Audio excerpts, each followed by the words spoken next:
Welcome to the second episode of our podcast. Today we're talking all things autumn, and I've got Donna and Claire here today with me, and we're going to start off by just talking a bit about how the buying process works. Obviously we're a retailer, so it can be a bit different. I think the buying process always starts with a reflection on the brands that you've sold and sold well. So we talk about it all the time. You can have brands that appear to have done really well for you, but you need to reflect back into actually the full price sell-through, and to understand which brands are, really performing for you well, as opposed to just creating revenue within the business. I think once you've looked at that, we just dig in, don't we, month by month, look at how we track all the sales month by month, to see where the flow is. And then we analyse really what's sold well, what the best sellers are, and you do all of that, don't you? Yeah, so go into the buy analysis, look at all the performance, the best sellers, the worst sellers.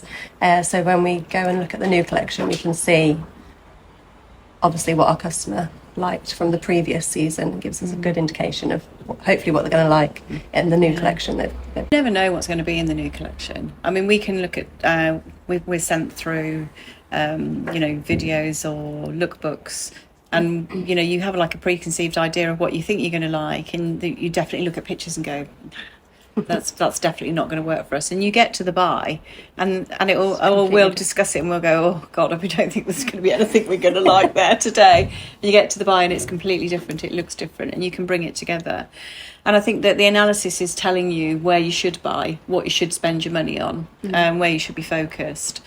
But you do definitely get this gut feeling. And I think for me, I've always had this ability to actually look at a product and think that's the one where we're going to make the numbers on, and that's the one where we need to have it, but we just need to keep that really, really tight, because it would be very easy to have a very boring selection if you just selected all the things that gave you the best numbers. But yes, it's hard work. It takes a long time. I mean, all of that analysis, I think smaller shops possibly just go and buy from their gut. They just go in and they go, I like it or I don't like it, and they probably have a list of, perhaps, you could set out, on A4, in an A4 pad, what your colours are going to be. And I very much used to do this myself to start with. I'd literally have a pad and I'd say blue, black, white, pink, and I just list things on the pages that I thought that would be where they sat. But I think now we're deeper into brands, and we know that we have a real following for brands, that actually you have to really analyse the things that you've sold and look for excitement, look for newness, look for the shapes that you're always going to sell well, but throw that other element of newness in to keep those core pieces selling, but to have those little cherry pieces on the top. Then with the autumn 24 season, we're going to go a bit more into the brands, what to expect, the prints, the colours, and what you're most excited about. Well, I'm excited about covering myself up.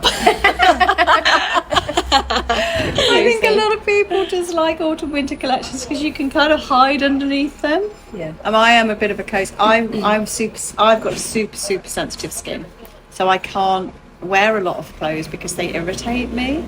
But it's not necessarily the clothes, sometimes it's just the labels. So I love anything that's soft to the touch. Yeah. So I just love all the fleeces, any of the soft textured fabrics, the velours, anything like that. I really love those. So I'm excited. My most excited collection will be the Henrietta, which is a new brand for us. We started having that in autumn of 2023. So Henrietta Steffensen from Copenhagen. And it is basically worked around 3 fabric groups, isn't it? Yeah. So you've got the fleece, the jersey. Yeah, jersey, and it's like there's a draped jersey, and then there's more of a sweatshirt jersey, isn't there? Yeah. It's developed into this fashion brand of just super simple, easy to wear, really, really easy to wear and easy to care pieces of clothing, and and I think it's just going to get a really good following. I think it's going to be a really great brand for Gemini. I think we can see our customers already, have reacted really well to it. Yeah. And the colours are, they are, I think actually what we've recognised with a lot of our brands is there's always core autumn winter colours, and in your mind you go autumn winter, you go like rusts and browns and the teals and the dark navies and the blacks and things like that. But actually with this collection they do have their core colours. Like they've got the sand, they've got the greys, the kit, but they throw in these fashion colours. So we've got the dusty blue, dusty pink, forest green. One of the great things about this collection is they have a whole section called No Waste, where as the pieces are cut out of the fabric, any wastage that they have is then turned into scarves or garments. So we had one of our most popular garments we had last year was like a roll neck top, and the different panels, and some lovely boards. It's a nice visual. Donna's been working very hard on our visual boards. So don't hide behind the board, Donna. I don't know if we'll be able to see it on the camera. Come here. I'll hide behind the board there. So this is Henrietta here, so you can see the different colour palettes. This is the nice blue that we've got coming in, and the pinks and the greys, and then it's a bit hard to tell from the picture, but this is like a really dark green, which is mixed with the softer kit colour and the greys. And then we've got Mama B coming in, which is all kind of based around neutrals with injections of some autumnal colours in kind of like rich burgundy reds. And I think the things with Mama B, they're quite unique, aren't they? We were talking, it's a northern Italian brand, and it's, you know, it can be quite similar to the UK climate there. I think they have quite dark, wet winters. It's quite mountainous there. So you see quite a lot of those earthy colours being reflected in their collection. The thing is with these two brands, they have a similarity in the fact that the fabrics are very soft, very easy to wear, very easy to care. And I can say, you know, hands down with my Bill top, the quality of their fleece is, you know, second to none. I mean, I've had it, I mean, my favourite one, which is the grey and black, I must have had it 4 or 5 years, and it hasn't got a pill on it. Yeah. Those are, you know, really great collections to be looking forward to, and for our customers, I think Mama B is such a success story as a collection. I think Henrietta's going to, you know, be, you know, following in its footsteps. Yeah. So then we've got Masai, which is... Yeah, so Masai is a great Danish brand that we've been selling since 2012. So the key important things, I mean, it's a very Danish brand. So you see that reflected in the colourways. And I always say with these colourways that they choose the teals, you know, the rusty colours, it's very much architecturally influenced or it's scenically influenced. So like when you look at the harbour in Copenhagen and you look at the colours of the buildings, and I know that the designer, they quite often shoot these collections in a museum, don't they? And then you can kind of see that. Yeah, you see the resonance of the colours coming through. So the teals, I mean, that's very much a colour of the Royal Palace in Copenhagen. I don't know what it is that they put on their windows, but it's kind of almost like it's been painted on and rubbed on. But it's like that really lovely teal colour. So yes, and the resin on the necklaces. So, you know, these cool, lovely petrol-y blues and these cool blues here, and you kind of mix them with these warmer winter shades, and they kind of just come to life, and that gives this kind of rusty tones, and almost like like bronzy gold tones, aren't they? They kind of give it a bit of life, and then it feeds onto their warmer tones, which they tend to do. Everything's very graphic rather than floral as well, isn't it? And if there is floral, it's a graphic floral rather than, you know, abstracty floral rather than a florally. We're definitely seeing that prints have gone more abstract than they have floral. And if it is a rose or something like that, which actually the print down there that we were saying about is an animal print, but it's almost a flower. It's almost an animal print. And it's an abstract print at the same time. So yeah, the whole coloration of this, you know, very easy to wear. Very easy to wear. These boards, they're quite good, these little boards, aren't they? So you've got lots of nice bright colours, as you'd expect from Sahara. Lots of nice textures, velvets for winter as well, and some nice knits coming through. Then you've got this really great little jacket from Foil. Just like a little suede biker jacket, which this year we've done in all of the colours, because we had it last year in 2 and it just flew out, didn't it? So good. Which is such a good collection. I think, and then what have we got at the bottom? That's Foil again. Yeah, and then you've got a little bit of French Connection, which goes quite nicely with the foil. I mean, again, what was an interesting fact for us when we went to the French Connection, so we've been a very big French Connection brand for years, but we took a complete break from it. We went back and we're just dipping back into it. But when we were there, we were told that the designer that's at French Connection now is actually from Mint Velvet. So you can see a little bit of that influence in the collection, the silhouettes of the shapes. I think Sahara is just really, you can see all of this. It's year on year, season on season. The lady that owns Sahara, Susie, and her daughter Tiffany, they they're quite painterly, some of the prints, and there's always a colourful element to it. They're quite sophisticated. Yeah, I mean, they're very ladylike. The sizing is quite generous, quite oversized, but it's definitely got, I think it's like almost like a typical British. The summer, definitely, it's the kind of things that you'd wear to a country garden party. You could wear them to, or if you're going to Glyndebourne, or if you were going to, I always say, Chelsea Flower Show. It's very much one of those brands that the pieces are lovely, very easy to wear, but they're definitely elevated. Their knitwear is really lovely. It's got some cashmere in it. Generous on the fit, because their things are always generous, but it doesn't stop us from selling it to small customers. They just accept that the shape is easy. Foil is such a great brand. It's an Australian brand, and we've just upped our buy on that. Nice interesting prints, and just easy to wear pieces, again, easy on the fit, easy to wear, easy to care. And then Chalk, that's a great brand, and that's really evolved. When I think back to where we started to really ramp up our business with Chalk, it was all on the star t-shirts and the jersey, so everything had we still will have those star t-shirts, the glitter stars for Christmas, and we'll do a slogan t-shirt for them for Christmas, because that always works. But what's interesting with their collection is it's gone from this like oversized t-shirt, oversized dress, it's actually turned into a clothing collection. I mean, they still do the dual sizing or the one size, but they're very clever with the cuts on their fabric, and it's got a real following, and the quality is always brilliant. I mean, Lisa that owns Chalk, I mean, she's so good on her quality control. She wouldn't bring anything to market unless she felt it was really great. So and it's they really click onto the trends. We've got some great fabric mixes coming in, that, so like the faux leather, there's like a heavier denim, lots of new bits coming in, haven't they? Like the Borg, there's a Borg fleece, coats, there's an Afghani fur, isn't there, in the gilet, and you've got lots of little accessories that you can pop in, so like the little Afghan bags and things like that. And they have done a really great selection of jewellery, which I think we're just going to dip our toes into a little bit. In terms of fabrics, is there anything else from any other brands that we can tease? Collections revolve around fabrics. I always say fabric first. So when I go looking at something, I'm touching and feeling the fabrics, because I'm thinking, if I don't like the feel of that, then nobody else is going to like the feel of it. And also I think, the touch and feel of fabrics is how easy is it going to be for the customer to care for.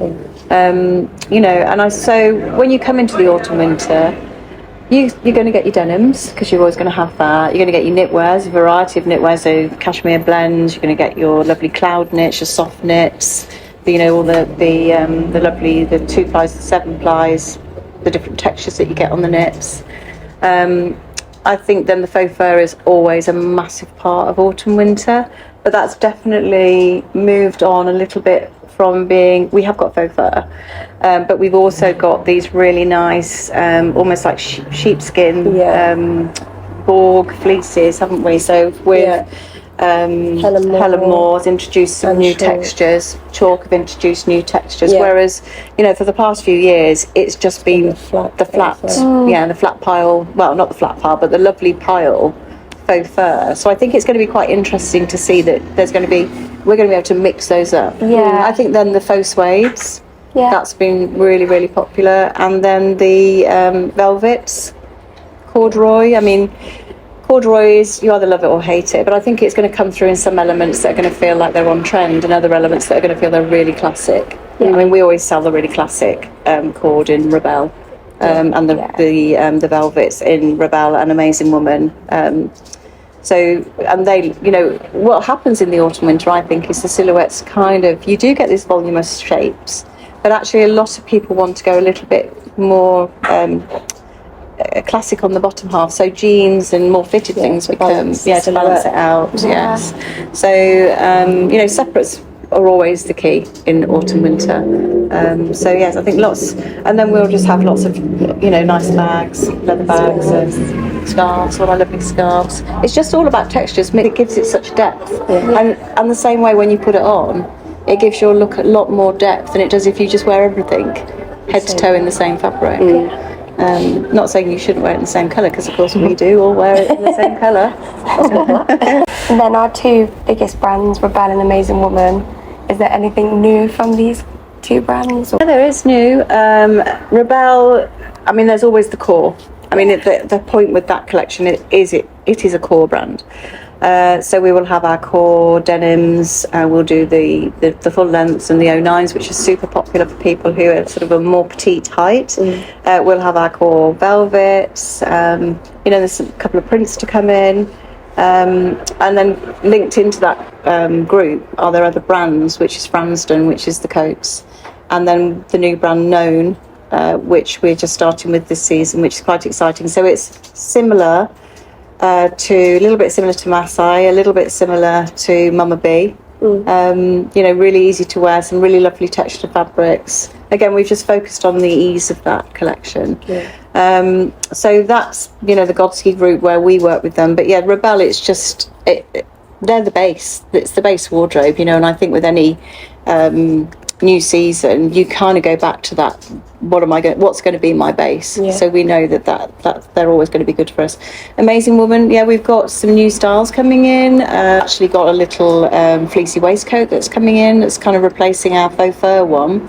We've got some new shapes in the knitwear. So we've seen a real movement to our looser knits are always going to be super popular because we know there's always a market for those looser knits, and the Carif and the Cassie, and the Zaria, all of those shapes we know are going to continue to be popular because we offer them in so many colours, and there will be some new colours coming in, probably about 4 new colours for the autumn. People say, how can you possibly have new colours when you've got 50 colours already? But they're definitely seasonal colours.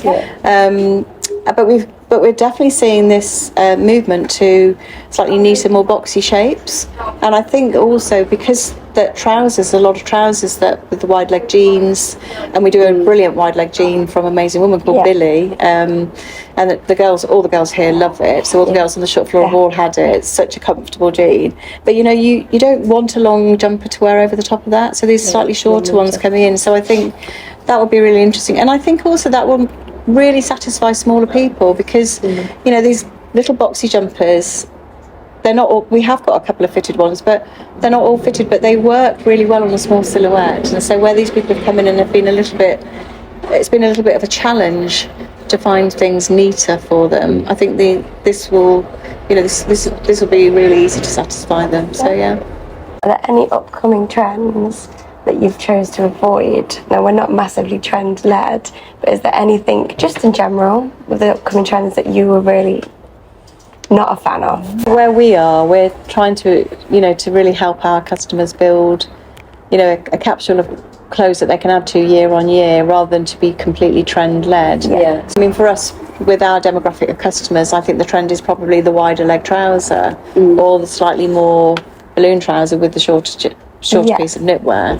But I think year on year people say what is the newest trend, but actually it's not about trend, it's about style. Trend and fashion is for the younger generation because they want that newness, they want that new thing, but style is what's most important with our customers so what suits them, and actually dressing what for them, dressing for them and what is their style personality, because you will get people, I mean, you just look at us three, we're all different, and so if I tried to dress you like me, you'd look really wrong. So we're just trying to help our customers find their style and actually range. And we can introduce little things, so it could just be the colour, it could be a trend colour.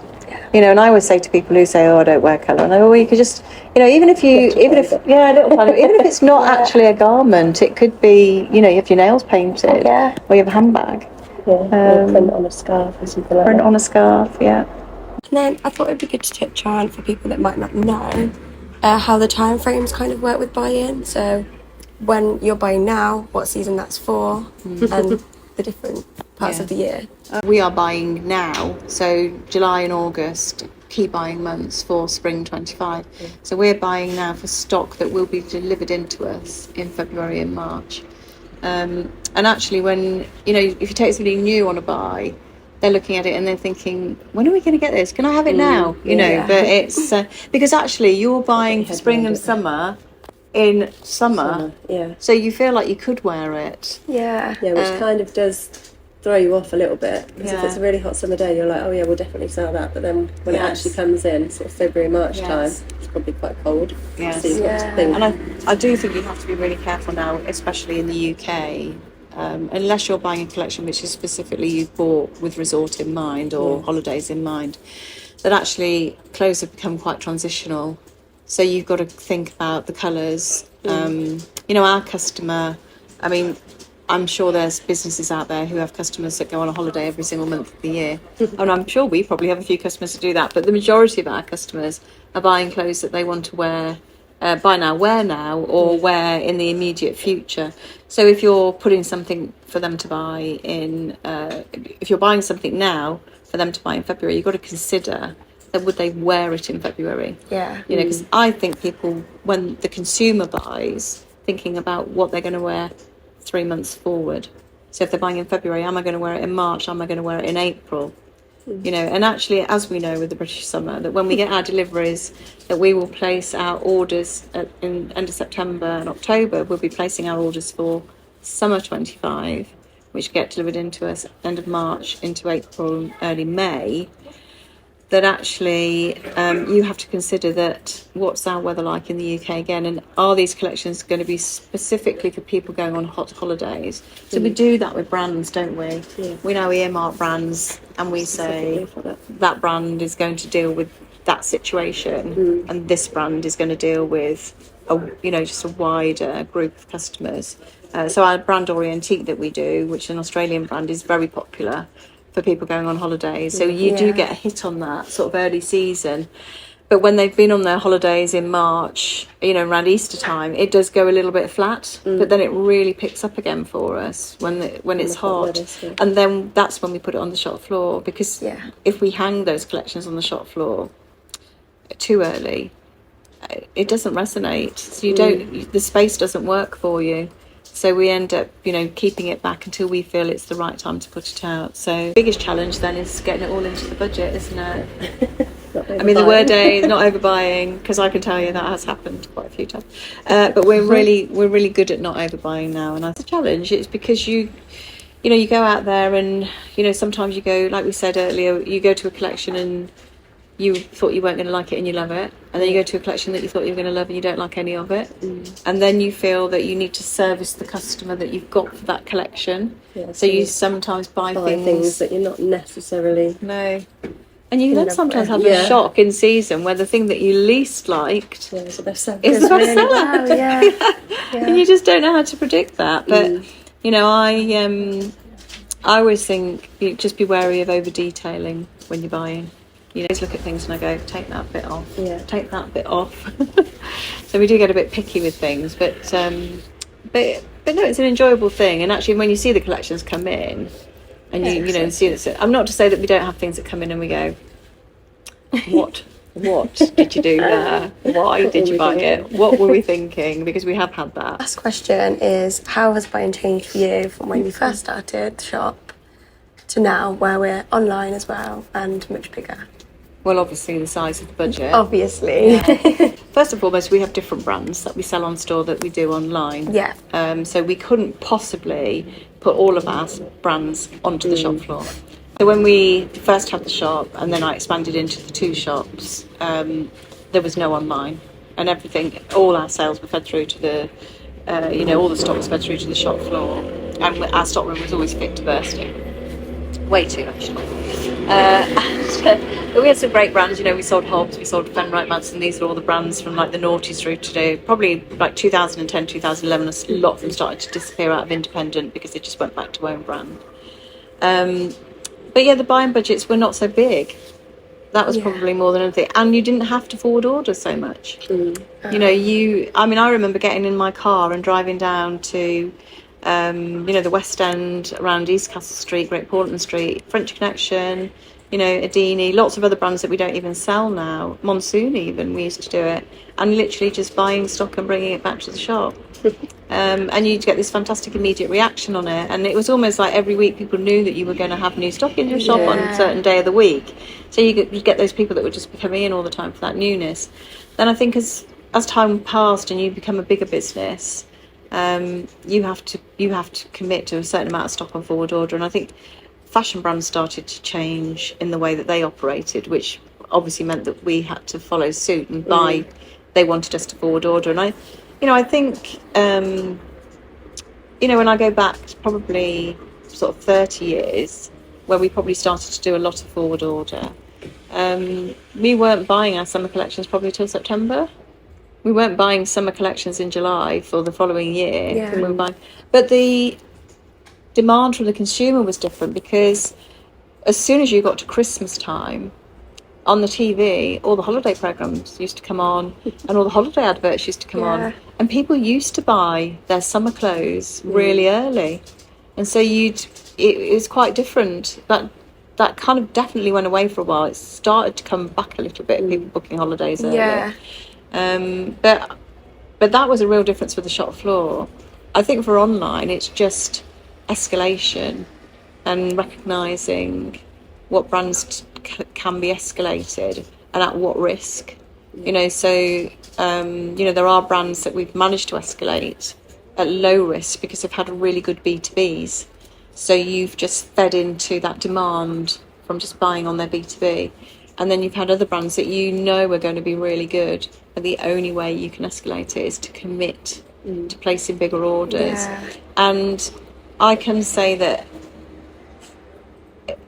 there has been instances when we have absolutely, or I've placed the orders, I have absolutely over-ordered, because I'd kind of worked out and thought, okay, we can escalate to this, and we've got all the marketing in place, but it just hasn't happened, or it hasn't happened how we thought it was. And then there's still other brands where you just keep.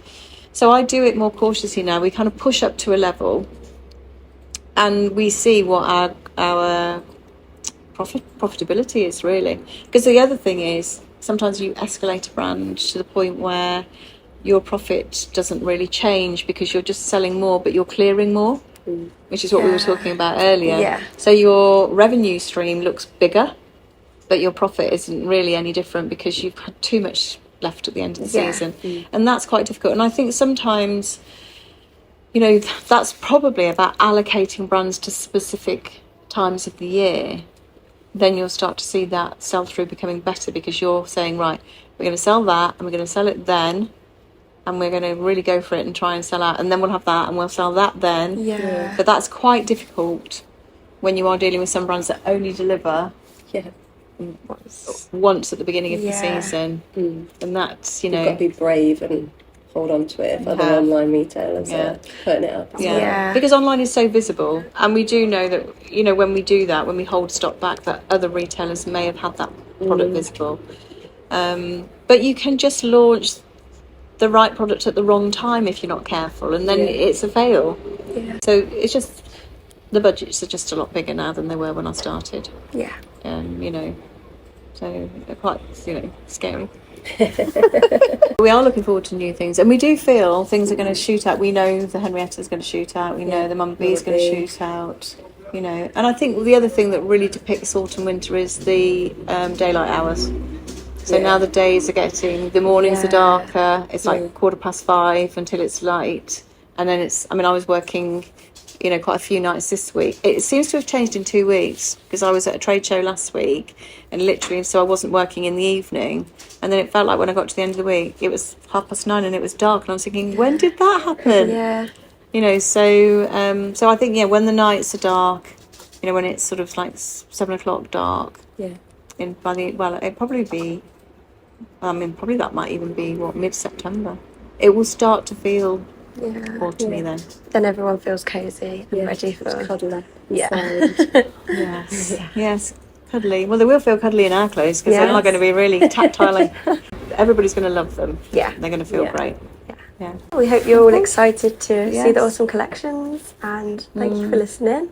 Any questions, fire them back to us, because if you've got things that you want us to talk about, then we're really interested to know about that. Yeah.